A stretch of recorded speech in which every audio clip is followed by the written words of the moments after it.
नमस्कार दोस्तों, आप लोग कैसे हैं। उम्मीद है कि आप लोग ठीक ही होंगे। मैं पप्पू लाल यादव, देख रहे हैं यादव में जे हिट भोजपुरी न्यूज़। तो बहुत बहुत स्वागत बा। अगर आप लोग अभी तक यादव में जे हिट भोजपुरी न्यूज़ को सब्सक्राइब नहीं किए हैं तो नीचे के लाल बटन दबा कर सब्सक्राइब कर दीजिए और साथ ही साथ वीडियो को लाइक कर दीजिए।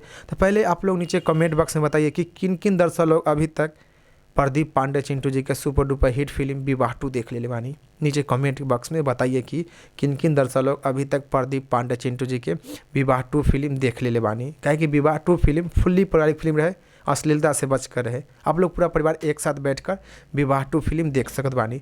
तो नीचे कमेंट के माध्यम से बताइए कि किन किन दर्शक लोग अभी तक प्रदीप पांडे चिंटू जी की फिल्म विवाह 2 देख ले बानी, चाहे सिनेमा घर में चाहे टीवी पर। आप लोग नीचे कमेंट बॉक्स में बताइए। अगर जिन दर्शक लोग अभी तक प्रदीप पांडे चिंटू जी के फिल्म विवाह 2 ना देख ले बानी, उन दर्शक लोग भी नीचे कमेंट के माध्यम से बताइए कि विवाह 2 फिल्म नहीं देखे हैं। काहे कि विवाह 2 फिल्म फिर से टीवी पर चलाया जाएगा तो आप लोग के बीच में एक नए वीडियो लेकर हाजिर रहेंगे। तो नीचे कमेंट बॉक्स में बताइए कि किन किन दर्शक लोग अभी तक प्रदीप पांडे चिंटू जी के फिल्म विवाह 2 देख लिए हैं और किन किन दर्शक लोग अभी तक प्रदीप पांडे चिंटू जी के फिल्म विवाह 2 नहीं देखे हैं।